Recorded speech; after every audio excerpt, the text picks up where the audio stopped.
Reviewing Algospeak by Etymology Nerd, one chapter at a time, here goes day one. I think my favorite line so far dropped was where he said that you wouldn't know the origin of a word unless you were some kind of etymology nerd, which is just, I mean, that's just kind of fun. But the intro is pretty interesting. It sets up the rest of the book, so I don't have much to say, but I'll vaguely explain that, like, it was about how the term unalive was used in a public context, and it used that as a segue to start explaining where the concept of algospeak comes from. And algospeak refers to this idea that the algorithms of which we try to conform to reach a bigger audience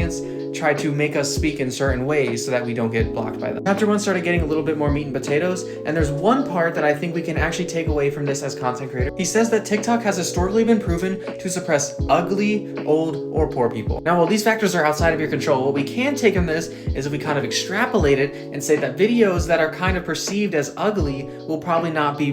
spat out as much either. Which basically means if you're a content creator, you need to have the minimum quality standards for a setup or a TikTok that looks like a TikTok, if that makes sense. Like if your video looks like this, you're doing something wrong. And then another interesting point is that swearing and, also anything else that the algorithm deems blockable is something you shouldn't do because it will likely get placed into, if not restricted, as in like it won't be pushed to the For You page, it will likely be placed in a more restricted For You page where it won't be placed next to things that advertisers might actually want their, product appearing nearby. I'm not saying follow in the steps of Nick A30, absolutely never swear at all, but keep it to like a reasonable minimum, like the amount that you would think you would see on a TV show. And then the next part is actually very serious, and I don't really have any tips to offer to you, just something to be aware of, but that content creators kind of have to censor themselves when they're talking about serious topics. And while the algorithms may be trying to not let people say certain words that they obviously shouldn't say, like if you can catch my drift, it ends up actually hurting these communities more than helping them because it means they can't talk about their experiences with either being called or just,